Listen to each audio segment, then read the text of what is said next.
Noticias.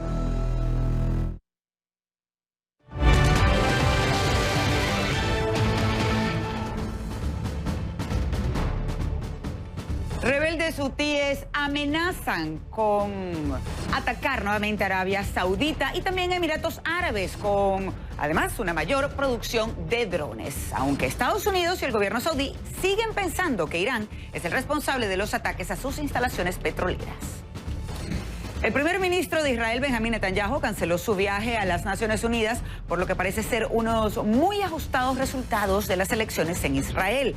Pero advierte que si no se logra un gobierno nacional dirigido por él, la otra opción sería peligrosa. El presidente de México, Andrés Manuel López Obrador, se reúne con los padres de los 43 estudiantes desaparecidos de Ayotzinapa. El encuentro se da luego que las autoridades mexicanas liberaran al menos 40 sospechosos en el caso. Y para la canciller alemana, Angela Merkel, todavía hay posibilidad de llegar a un buen acuerdo para la salida ordenada del Reino Unido de la Unión Europea, aunque también dijo estar preparada para un Brexit desordenado. Muy buenas tardes. Les saluda María Alejandra Requena. Bienvenidos a Panorama Mundial. Comenzamos.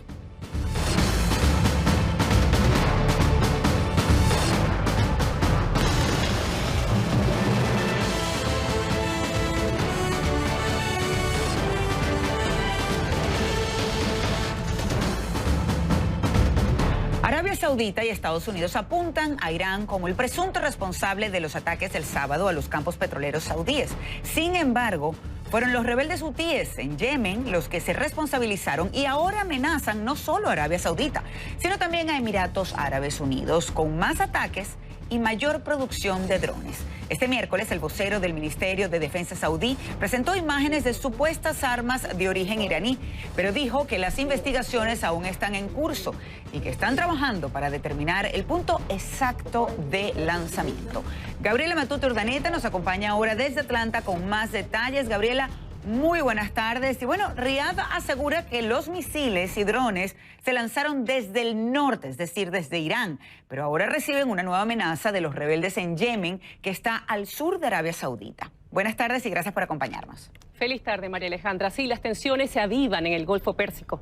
El Ministerio de Defensa de Arabia Saudita presentó este miércoles lo que consideran pruebas irrefutables, María Alejandra, de la participación de Irán en el ataque ocurrido este sábado a dos de sus principales instalaciones petroleras.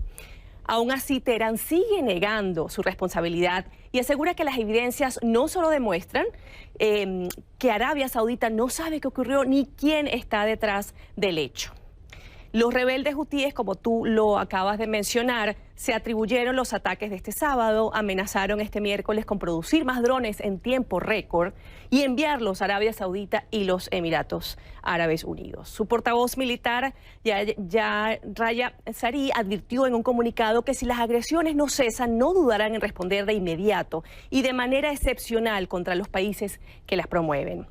Pero desde el Ministerio de Defensa de Arabia Saudita no solo le responden a Yemen, sino a quienes consideran los verdaderos autores del atentado del sábado. Escuchemos.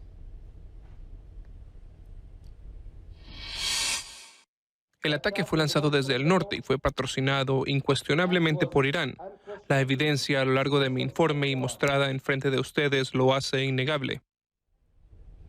En conferencia de prensa desde Riad, se mostró además imágenes y videos de armas presuntamente fabricadas en Irán que, según él, habrían sido usadas en el ataque de este sábado a las instalaciones petroleras. Aún no se ha determinado el lugar exacto del lanzamiento de los misiles, pero al-Maliki confía en que la gran cantidad de información proveniente de analistas ayudará a esclarecer esta y otras interrogantes. No dio más detalles alegando razones de seguridad, pero sí dijo que comparte los datos con Estados Unidos. Hessamedin Ashena, asesor del presidente de Irán, Hassan Rouhani, calificó de desastre la conferencia de prensa y las pruebas ofrecidas por al-Maliki, cuestionando además el sistema de defensa aérea saudita que no pudo contener el ataque. Todo esto ocurre, María Alejandra, en momentos justo cuando el secretario de Estado de Estados Unidos, Mike Pompeo, inicia una gira de 2 días por el Golfo Pérsico. En Arabia Saudita, su primera parada discutió con el príncipe heredero Mohammed bin Salman el ataque contra las instalaciones petroleras del reino. Luego va a viajar a Abu Dhabi para tratar asuntos regionales y bilaterales con el príncipe Mohammed bin Zayed de los Emiratos Árabes Unidos. Antes de su llegada a Arabia Saudita, Pompeo reiteró a los periodistas que le acompañaban en su vuelo a Jeddah que Irán es el responsable del ataque. En su opinión, un acto de guerra con una escala sin precedentes, así lo calificó. Mientras tanto, en Washington, el presidente Donald Trump anunció nuevas sanciones económicas contra Irán, cuya naturaleza ni alcance se conocen. Escuchemos. Lo hice. Agregaremos sanciones muy significativas contra Irán. ¿Y qué incluirán, señor? Las anunciaremos durante las próximas 48 horas. Usted dijo que habrá otro anuncio sobre Irán. ¿Está considerando un ataque militar? Veremos qué sucede. ¿Cuáles son las opciones, señor presidente, que está considerando? Usted dijo que hay cosas muy malas que está considerando. Hay muchas opciones, como sabes, Phil, hay muchas opciones. Está la opción extrema y hay opciones que son mucho menos que eso. Y veremos. Estamos en una situación muy poderosa. En estos momentos estamos en una situación muy poderosa. No, digo que la opción extrema significaría ir a la guerra. En este escenario, María Alejandra, hay que recordar que estas acciones se sumarían a las sanciones ya vigentes contra Teherán luego de que Washington se retirara en 2018 del acuerdo nuclear conocido como el Plan de Acción Integral Conjunto. María Alejandra. Ciertamente la tensión va en aumento y nosotros estaremos atentos, por supuesto, para reportar cualquier información que tengamos. Gabriela, como siempre, un gusto tenerte en Panorama Mundial. Que tengas feliz tarde. Gabriela Matute Urdaneta, desde Atlanta.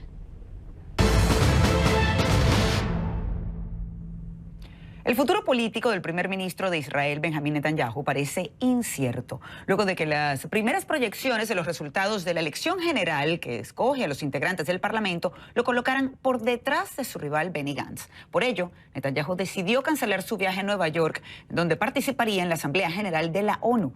Tanto Netanyahu como Gantz han dicho que son capaces de formar gobiernos de coalición. No parece haber otra forma de evitar el bloqueo político debido al virtual empate técnico que arrojan las proyecciones. Con esa idea, Netanyahu ha querido plantear el futuro del país como un dilema. El gobierno de coalición con los partidos de la extrema derecha dirigido por él o un gobierno encabezado por su rival Gantz, que calificó como peligroso, porque dependería del apoyo de los países árabes. De no poder formar gobierno, Israel tendría que ir a su tercera elección en menos de un año. Vamos de inmediato con José Levi, quien nos acompaña desde Jerusalén con más información. José, muy buenas tardes, buenas noches para ti. Y luce incierto ciertamente pues el futuro político de Netanyahu. Así es, María Alejandra, buenas tardes. Está luchando por su supervivencia después de más de una década de dirigir los destinos de Israel. Las elecciones de ayer no le dieron una victoria. Su única ventaja es que tampoco su gran rival político, Benny Gantz, tiene la posibilidad ahora de formar un gobierno, porque tampoco contaría con la mayoría parlamentaria necesaria de 61 diputados para poder ser nombrado primer ministro. 61 es justo lo que se necesita en un Knesset donde hay 120 escaños. Entonces, ¿qué es lo que pasa aquí? Los distintos líderes ahora están planteando la posibilidad, sobre todo el exministro de Defensa, Avigdor Lieberman, de que al final ambos unan fuerzas en un momento de emergencia de seguridad, sobre todo, dijo Lieberman, para Israel, y formen un gobierno de unidad nacional. Pero algo así no es fácil, sobre todo por el hecho de que Benny Gantz dice que no está dispuesto a sentarse en un mismo gobierno con alguien como Netanyahu, sobre quien pesan acusaciones en 3 casos de corrupción. De su parte, tampoco Benjamin Netanyahu estaría dispuesto a algo así si él no es el primero que en un gobierno de unidad nacional fuera primer ministro en una situación de rotación de 2 años uno de estos dos líderes y 2 años el otro. Pero en cualquier caso, el temor de muchos es que al final no haya, la única posibilidad que quede sea el formar, el llegar a unas terceras elecciones en menos de 1 año. Eso sí, es algo que preocupa menos a Benjamin Netanyahu que a Benny Gantz, porque Benjamin Netanyahu se encuentra ahora como primer ministro en funciones. Inclusive durante los pasados 5 meses fue primer ministro en funciones. Ahora, si la situación volviera a prolongarse durante meses, él seguiría en el puesto, inclusive hasta la realización de estas terceras elecciones en su país. María Alejandra. José, y aprovecho para preguntarte también, ¿cuáles son las semejanzas y diferencias entre los proyectos políticos de Gantz y Netanyahu? Bueno, no hay demasiadas diferencias entre ambos. Lo único es que Netanyahu asegura que él tiene una mayor experiencia internacional con Donald Trump, con Vladimir Putin, con otros líderes centrales del ámbito internacional. Lo que sí es que asegura Netanyahu que dentro de poco será Donald Trump el que publique su plan para terminar o intentar terminar con el conflicto entre israelíes y palestinos. Entonces sería importante que él pudiera recibir ese plan como primer ministro, pero es muy probable que esa posibilidad se tenga que ver retrasada. Lo que sí, una diferencia clave que hay entre ambos es que Netanyahu había prometido al electorado que, caso de ser elegido él primer ministro, se anexionaría partes de la ribera occidental. Benny Gantz había dicho previamente que esa posibilidad solamente existía en el marco de un acuerdo con los palestinos. O sea, vemos una situación enormemente compleja en la cual lo que es el futuro de la zona es incierto. María Alejandra. Definitivamente. Y por lo visto a Netanyahu no le favoreció mucho, no le ayudó mucho ese discurso nacionalista que estuvo buscando previo a las elecciones. Vamos a ver ahora qué sucede porque continúa la incertidumbre. José, muchísimas gracias por acompañarnos. José Levi desde Jerusalén. Que tengas buenas noches.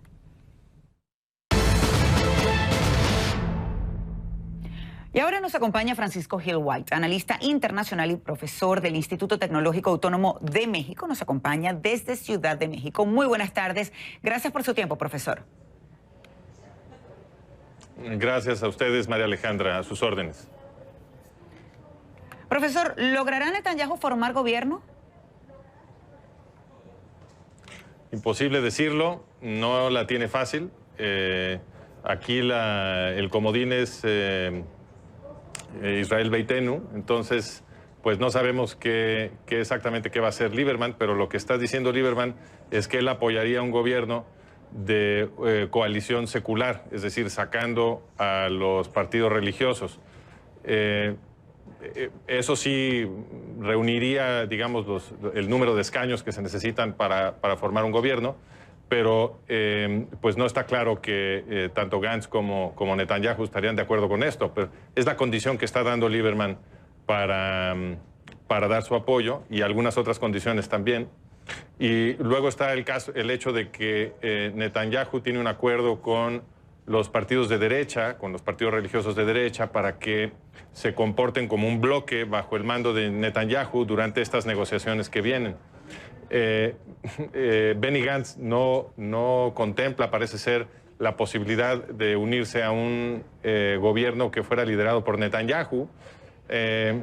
Netanyahu está considerando la posibilidad de que se deje a Gantz hacer el esfuerzo de formar un gobierno primero con la expectativa de que fracase y entonces la cosa quede más fácil para Netanyahu. En fin, pueden suceder todo tipo de cosas, es muy difícil predecir lo que va a suceder aquí, pero creo que lo más interesante es que hay una posibilidad de que se forme un gobierno de coalición de blanco y azul con los partidos árabes, con la lista conjunta que llegó en tercer lugar. Y eso sería realmente asombroso, porque la lista conjunta es liderada por Balad, un partido árabe que fue fundado por un político árabe israelí que ha funcionado como un traidor, que estuvo enviando información a Hezbollah, es decir, a la organización terrorista Hezbollah, cuya misión es destruir el Estado de Israel durante la anterior guerra con Hezbollah, por lo cual ya creo que ya ni siquiera está en Israel. Entonces, sería realmente es asombroso de entrada que este partido continúe funcionando en Israel, y sería todavía más asombroso que pudiera formar parte de un gobierno israelí. Y quizás por eso mismo es que Netanyahu dice que sería peligroso, de ser así, que se formara entonces gobierno, en este caso Gantz, y pues que tuviera el apoyo de los árabes para ello. Hay otra opción que se ha hablado, que está sobre la mesa, pero que algunos dudan, y es lograr un gobierno de unidad. ¿Lo cree posible? Pues yo creo que cualquier cosa es posible, pero me parece que, dadas las ambiciones de los distintos personajes en esta coyuntura, es más probable, como dice Ehud Olmert, que nos vayamos a una tercera elección. Y ahí sí, ¿qué va a suceder en una tercera contienda electoral? Pues eso va a depender mucho, creo yo, de qué esté en los encabezados de las noticias en las siguientes semanas, conforme se preparen los candidatos y compitan en estas terceras elecciones. Pero pues es imposible predecir qué va a pasar aquí. Y es que ese es el punto, sería la tercera elección en menos de un año y no garantiza realmente que no vaya a pasar lo mismo que en esta elección o en la elección anterior. Entonces, ¿cuál sería la salida? Porque puede sencillamente ganar más tiempo a ver cuál de los dos pudiera llevar ventaja, pero no hay garantía de ello. Sí, yo dudo mucho que la tercera elección se parezca demasiado a la segunda. Yo creo que los encabezados en los periódicos con respecto de lo que va a estar sucediendo en la situación de la seguridad de Israel y en las varias guerras que hay en Oriente Medio, la situación en Siria, los movimientos de Irán, lo que está pasando ahora en Arabia Saudita, etcétera. Todos estos temas van a madurar en las siguientes semanas y creo que eso va a ser muy determinante en las siguientes elecciones y va a empinar la confianza del público israelí en una dirección o la otra, dependiendo de cómo se perfilen los candidatos con respecto de estos sucesos. Pero estas tensiones y todo esto que ha estado sucediendo, sobre todo en Medio Oriente, es algo precisamente lo que Netanyahu ha estado hablando mucho, que ha tratado de ocupar titulares con su discurso nacionalista, pero lamentablemente vimos que no le funcionó muy bien para estas elecciones. ¿Qué tiene que suceder para que Netanyahu, por ejemplo, recupere el liderazgo y la confianza que tenía años atrás? No, pues es posible que no la recupere. O sea, no, yo no estoy prediciendo que la siguiente contienda la va a ganar Netanyahu. Lo único que afirmo es que sí creo que quien la gane va a depender mucho de cómo se perfilen relativo a estos sucesos que vamos a estar viendo en las siguientes semanas. Profesor, realmente complicado este tema, como podemos ver, pero vamos a estar atentos, por supuesto, a cualquier información. Muchísimas gracias por su tiempo. Francisco Gil White, analista internacional y profesor del Instituto Tecnológico Autónomo de México. Buenas tardes.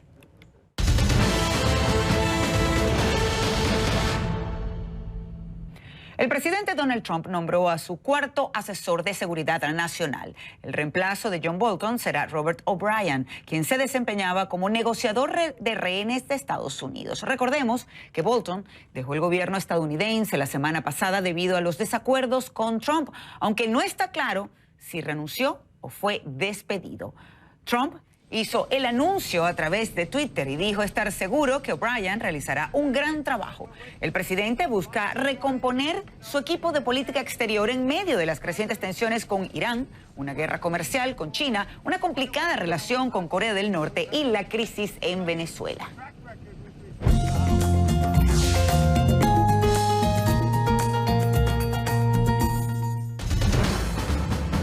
Y le pido pido que sus comentarios los hagan en mi cuenta en Twitter, @RequenaCNN, con la etiqueta Panorama Mundial. Tenemos distintos temas, como se pueden dar cuenta, en este primer bloque de Panorama Mundial, pero cuando regresemos vamos a estar hablando también de las Naciones Unidas y lo preocupada que está por los recientes ataques a los campos petroleros en Arabia Saudita. Decide hacer algo al respecto. Les contamos de qué se trata más adelante. Y también las autoridades en Indonesia realizan arrestos masivos presuntamente vinculados a los incendios forestales. ¿De qué se trata? También les tenemos la información en minutos aquí en Panorama Mundial.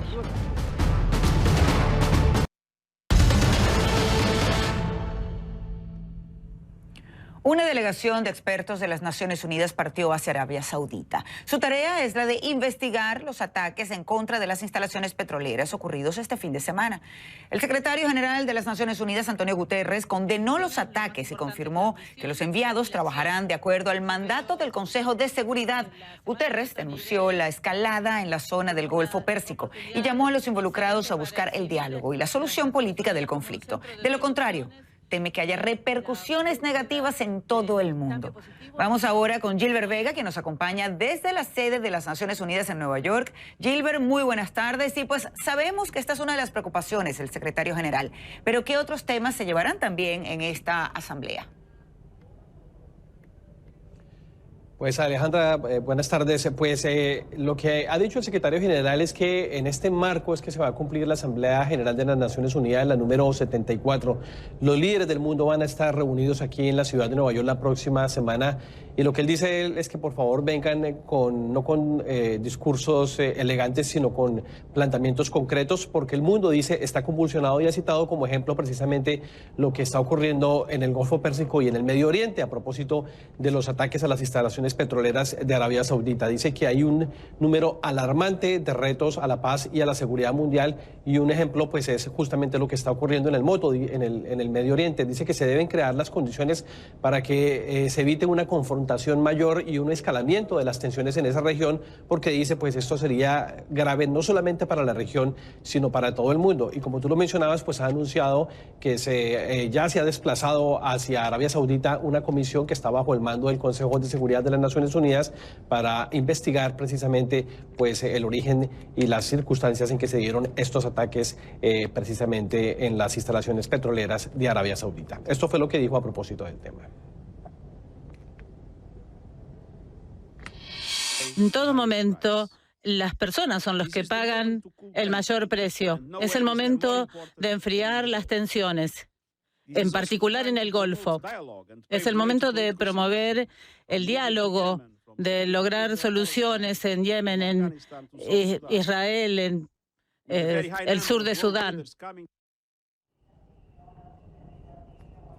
Por supuesto que los temas de la región, también dice el secretario general, son parte de su preocupación y deben ser parte de las discusiones que se lleven a cabo aquí en el marco de la Asamblea General de Naciones Unidas. En ese sentido dijo que quiere reunirse con Colombia y con Venezuela precisamente porque también quiere evitar un escalamiento de las tensiones en la región. Ha descartado pues que este sea el escenario para que se lleve a cabo un diálogo entre la oposición en Venezuela y el gobierno de ese país, y también descartó pues un posible encuentro con el presidente de la Asamblea Nacional, Juan Guaidó. Esto fue lo que dijo.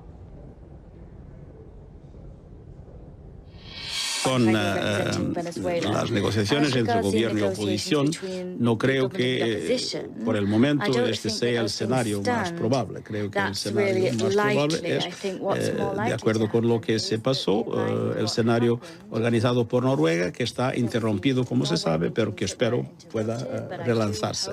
Pero naturalmente voy a aprovechar esta cumbre para hablar sobre todo con Venezuela y Colombia, porque me parece también muy importante evitar que haya una escalada de conflicto en la región.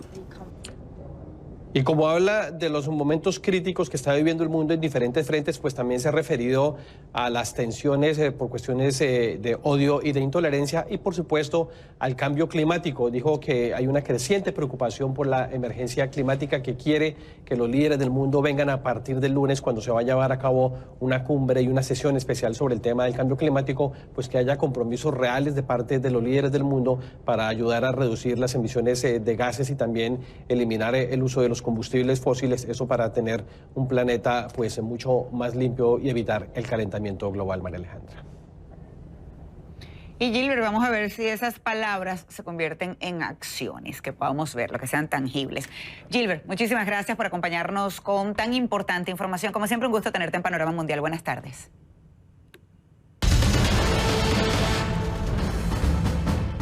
26 niños murieron en un incendio en un colegio de internado en Liberia. Era de noche y estaban durmiendo, pero no pudieron escapar porque no había salida de emergencia y las ventanas tenían barrotes.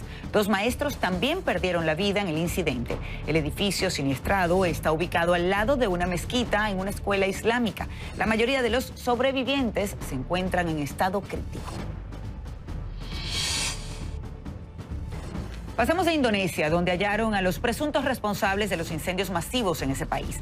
185 personas han sido detenidas en 6 provincias, según advirtió la Policía Nacional. También 4 corporaciones se encuentran bajo investigación. Según las pesquisas, el 99% de estos incendios fueron provocados por factores humanos. Se estima que unas 328.000 hectáreas han sido devoradas por el fuego.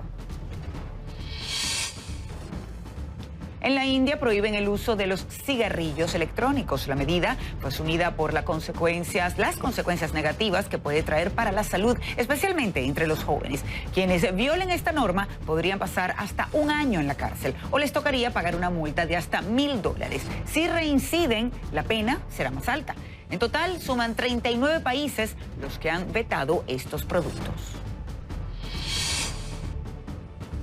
En el juicio que se le sigue a un mecánico de American Airlines acusado de intento de sabotaje a una de sus aeronaves, salieron a flote nuevos elementos sobre el caso de Lion Air. La fiscalía dijo que en el teléfono del trabajador encontraron un artículo en el que se hacía referencia al desmantelamiento de sistemas de datos. También hallaron un video sobre ISIS.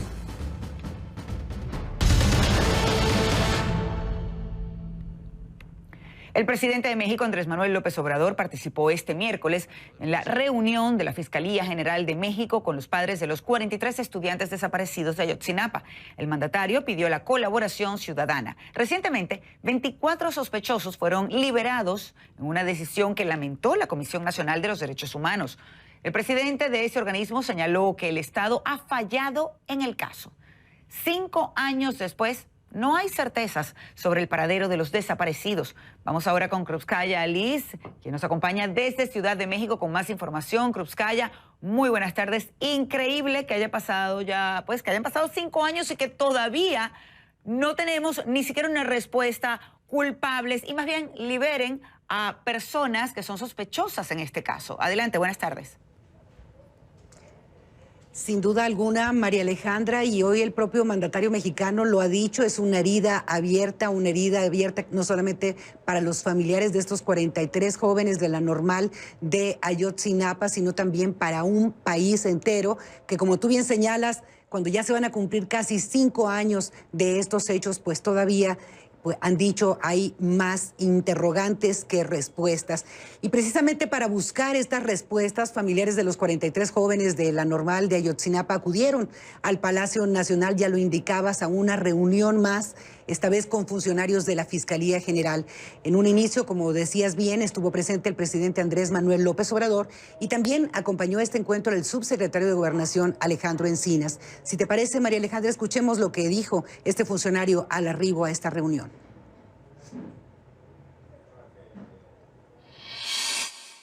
Esperemos que haya resultados en el corto plazo. Viene el fiscal general, viene el fiscal especial en el caso de Ayotzinapa y la fiscal de Derechos Humanos. Y como hace casi 5 años, María Alejandra, los familiares pues buscan saber la verdad, qué pasó con sus hijos y dónde están. Preguntas para las cuales pues hay muchas hipótesis, pero como decíamos, pocas certezas. Te comento que este miércoles el presidente de México en su conferencia matutina hizo un llamado a todos aquellos que tengan información sobre el caso, que le hagan llegar, incluso, María Alejandra, a quienes participaron en estas acciones. Sería, dijo, un servicio a la patria.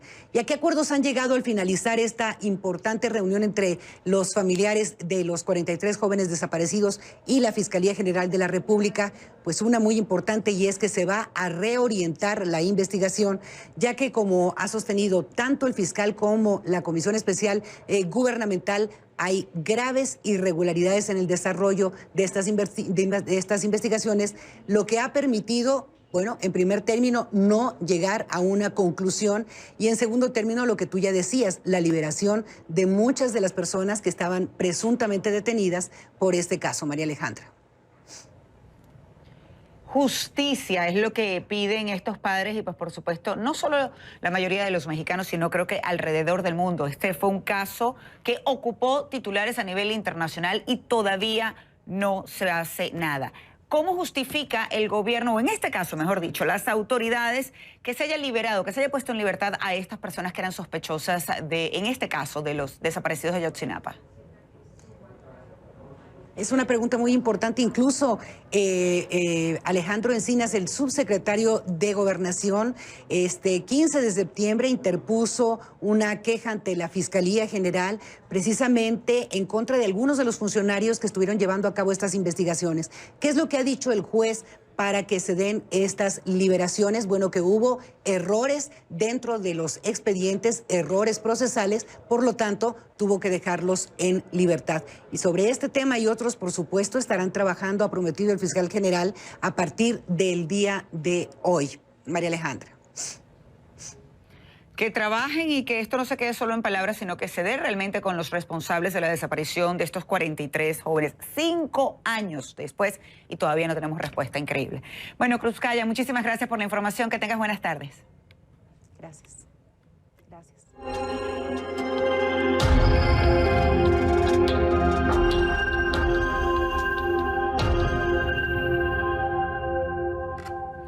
Juan Guaidó, reconocido como presidente encargado de Venezuela por más de 50 países, cree que la liberación de Edgar Zambrano es el resultado de la presión ciudadana y no una gentileza del régimen. El primer vicepresidente de la Asamblea Nacional fue puesto en libertad este martes de forma inesperada.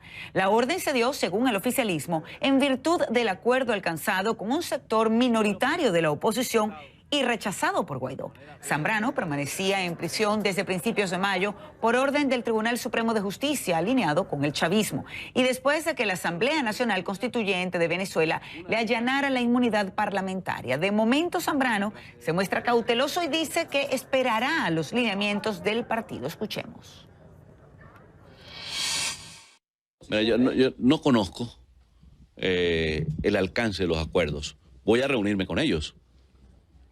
Tengo la obligación de hacer mi trabajo político y así como voy a esperar los lineamientos de mi partido, voy a reunirme con Juan, voy a reunirme con Manuel Rosales, voy a reunirme con todos los factores que de alguna manera coadyuvaron a hacer un esfuerzo por mi liberación. Por su parte, el cuestionado presidente Nicolás Maduro rechaza las críticas de la oposición y de la alta comisionada de las Naciones Unidas para los Derechos Humanos, Michelle Bachelet. Según Maduro, y cito, decir que Venezuela es una dictadura es una estupidez histórica y quien lo dice es estúpido. Escuchemos. Yo creo que quien lo diga, donde lo diga, es un estúpido. Y a Venezuela se respeta. Venezuela es una democracia sólida, amenazada, asediada. Y Venezuela en el momento de mayor ataque, de mayor asedio, atacarla, tratar de atacarla desde la izquierda a la centroizquierda, es una cobardía.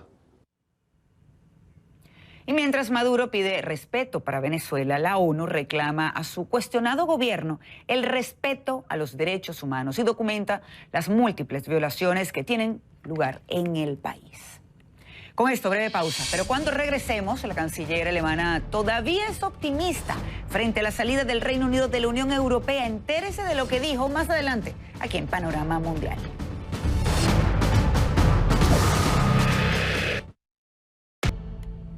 Alemania desea tener una estrecha y quiere también concluir un acuerdo de libre comercio. Así lo expresó Angela Merkel en conferencia de prensa este miércoles en presencia de la primera ministra serbia, Ana Brnabić. Merkel dijo que están preparados para la salida desordenada, aunque dijo que ella prefiere que sea ordenada y con un acuerdo. El embajador de Polonia en el Reino Unido instó a los polacos que viven en Gran Bretaña que consideren seriamente abandonar el país después del Brexit. En una carta abierta a los polacos en el Reino Unido, el diplomático advirtió que muchos de sus compatriotas aún no habían solicitado el estatus de asentamiento que permite la residencia permanente en el país. Ahora, 5 años atrás, en un referéndum sobre la independencia convocado por el Partido Nacional Escocés o SNP, los escoceses votaron por seguir siendo parte del Reino Unido. En el referéndum del Brexit 3 años atrás, el 62% de los escoceses votaron en contra de abandonar la Unión Europea. Y desde entonces crecen las preguntas acerca de un segundo referéndum por la independencia. Nick Robertson, de CNN, viajó por Escocia planteando esta pregunta. ¿El Brexit está forzando a Escocia y a Gran Bretaña a separarse? Adelante. Estamos en Edimburgo, Escocia, comenzando un viaje por estas rutas para preguntar si el Brexit está forzando a Escocia y a Gran Bretaña a separarse. Sí. ¿Por qué? Primero porque Escocia votó permanecer en la Unión Europea y la mayoría de Gran Bretaña votó por irse. Está indignado, ya que los jueces escoceses sentenciaron que el primer ministro Boris Johnson le mintió a la reina. No creo que Escocia aguante por mucho más tiempo el fiasco que está ocurriendo, en especial después de este incidente de la prórroga. ¿Es probable que haya otro referéndum por la independencia? Sí. Creo que muchas personas que dijeron que no la primera vez ahora están atemorizadas. Pero no todos están de acuerdo. La gente votó claramente en el 2014 para permanecer en la gloriosa Unión, y ese es un voto decisivo. Yo voté para seguir siendo parte del Reino Unido y volvería a serlo. También voté por el Brexit y no cambiaría de opinión. En la capital, el Partido Nacionalista Escocés tiene 3 de los 5 parlamentarios. Pero ¿esta ciudad es representativa del país? Vamos al norte, atravesando estas espectaculares tierras altas.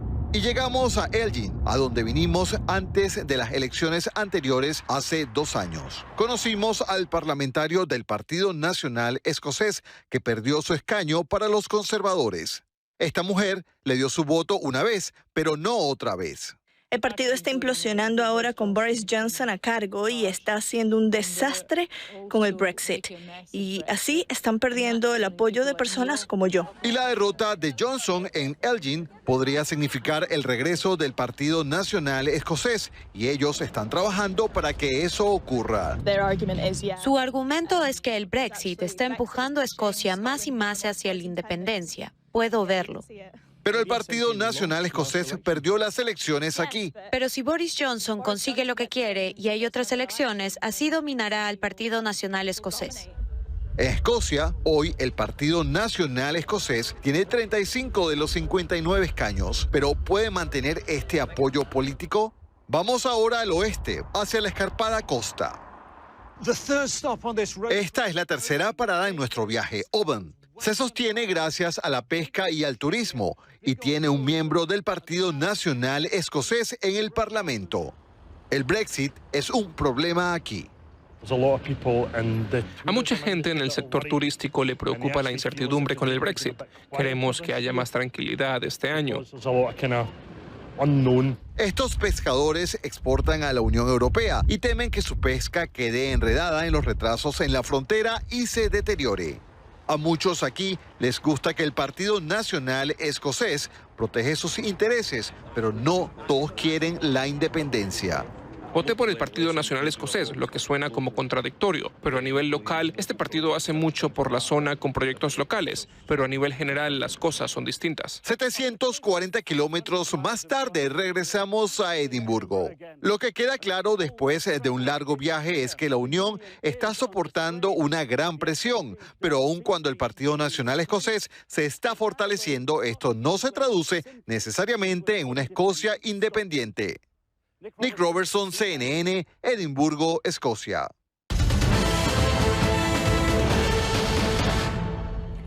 La tormenta Imelda, por segundo día consecutivo, está inundando el área de Houston y otras partes del sureste de Texas.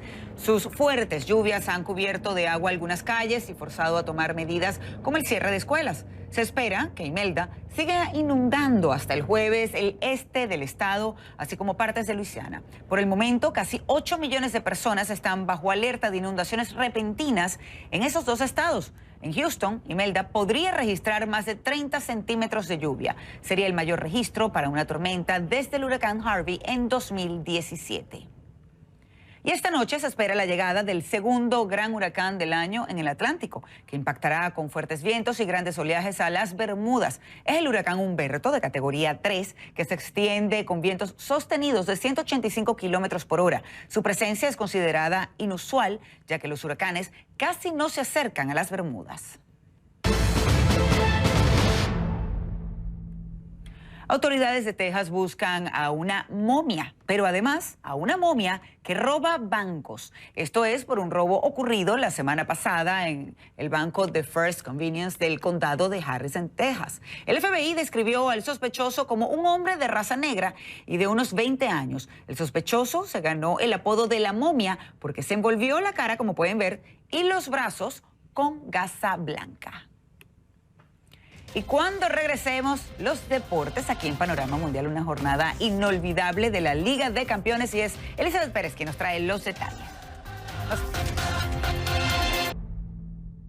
Y pues gracias por seguir con nosotros en Panorama Mundial ahora, los deportes con Elizabeth Pérez. Eli, muy buenas tardes. Buenas tardes. No nos pusimos de acuerdo, no recibimos el memo, estamos con los mismos tonos, casi la misma camisa, pero vamos a hablar de deportes. Sí, vamos a hablar de deporte, estamos casi uniformadas. Así es, en honor a pues la Liga de Campeones quizás, ¿no? También, sí. No, mentira, no nos pusimos de acuerdo, pero vamos a estar hablando precisamente de esto y lo que está pasando con el Paris Saint-Germain y el Real Madrid. Hay una jornada muy interesante de Champions que nosotros, por supuesto, vamos a tener esta noche en Deportes CNN, donde vamos a estar hablando de estas reacciones y un análisis de este partido, precisamente del Real Madrid y el Paris Saint-Germain en el Parque de los Príncipes, que en este momento está 3-0 y ha ganado el Paris Saint-Germain. Acaba de ganar en estos momentos. 2 exfutbolistas del cuadro blanco jugaron con el PSG y uno de ellos, Ángel Di María, fue una verdadera pesadilla. En tanto, otro argentino desde el banquillo se adelantaron 2-0 con goles de Harry Kane y Lucas Moura, pero finalmente el cuadro griego llegó al empate con Podense y Valbuena. En este grupo B también están el Bayern y el Estrella Roja de Belgrado. Bueno, uno que también se presentó esta tarde a la jornada de Champions es Cristiano Ronaldo, quien regresó este miércoles a Madrid, pero para disputar su juego por la Champions con la Juve ante el Atlético. Y más allá de seguir en busca de romper récords en el torneo de clubes más prestigioso del viejo continente, el portugués ha copado los titulares en las últimas horas por la entrevista que le concedió al periodista británico Piers Morgan de ITV. Entre otras preguntas, de nuevo salió a la luz su eterna rivalidad con Lionel Messi, y esto fue lo que dijo el portugués al respecto. The way I speak, but my relationship with him is we are not friend or home friends, but we share the stage for 15 years. You know, I have good relationship with him, and I know that he pushed me to be a better player, and I push him to be a better player as well. Is he the best you've played against in your life? Yes, for sure. Qué honesta respuesta, ¿no? Es sí. El mejor contra el que ha jugado. Entonces siempre está como esa competencia entre Messi y Cristiano. Por cierto, Di María fue el que anotó todos esos 3 goles. No, y hace un par de semanas vimos cómo en aquella ceremonia de la UEFA, pues los vimos sentados que le hicieron aquella entrevista. Claro, Messi y en el que Cristiano le extendió la invitación de una cena, pero al parecer, según esta entrevista, la cena se ha quedado fría. Se quedó solamente en palabras. En palabras vamos a ver qué sucede. Pero bueno, voy a estar atenta, por supuesto, a Deportes CNN para que nos cuentes todas las jornadas de hoy. Pero pasemos del fútbol al béisbol, sí. Y con una noticia terrible realmente, sí. Porque además no solamente es un jugador de béisbol venezolano, sino es pitcher de los Piratas de Pittsburgh. ¿De quién se trata y por qué ocupa los titulares? Se trata del relevista venezolano, como lo dices, de los Pirates de Pittsburgh, Felipe Vázquez, quien fue arrestado este martes por cargos de pornografía informática, por solicitar relaciones sexuales a un menor y otro cargo de proporcionar material obsceno a menores. Esto de acuerdo, por supuesto, al Departamento de Aplicación de la Ley de Florida. El pelotero fue procesado este mismo martes por la tarde y se le negó la libertad bajo fianza. De acuerdo a un documento obtenido por CNN, Vázquez también enfrenta nuevos cargos por un supuesto incidente que ocurrió en el pasado 1 de agosto en el estado de Pensilvania. Vázquez, según la policía, no negó haber intentado tener relaciones con una menor de 13 años en ese entonces, aunque afirmó que no consumaron esa relación íntima.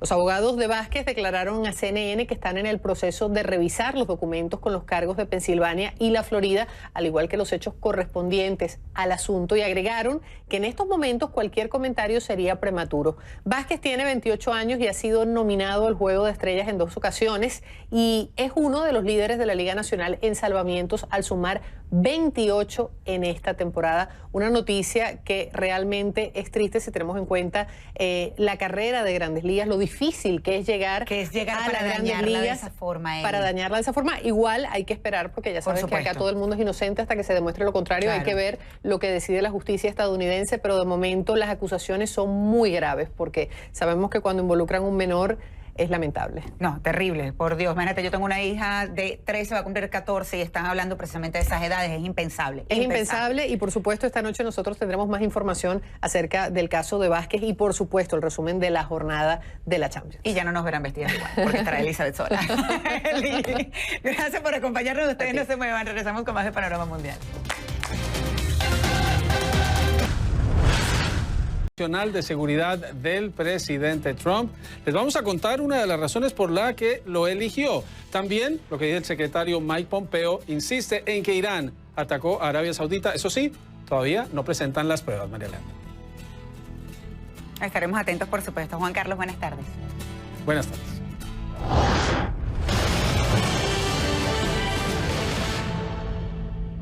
Una gran erupción volcánica se acerca. Por fortuna, el volcán responsable no se encuentra en la Tierra. Se trata de Loki, el más poderoso de Io, la luna de Júpiter, que a su vez es el cuerpo con mayor actividad volcánica en nuestro sistema solar. De acuerdo con los astrónomos, Loki tendrá una explosión este mes. La conclusión se deriva de observaciones hechas en las últimas 2 décadas. Y de esta manera llegamos al final de Panorama Mundial. Les recuerdo que mañana regresaremos, pues por supuesto, con más información, como todos los días a las 4 de la tarde, hora este de Estados Unidos. Ahora los invito a que queden también en sintonía de Directo USA con Juan Carlos López. A todos ustedes, muy buenas tardes. Nuevamente, gracias por la compañía y los comentarios en Twitter. Hasta pronto.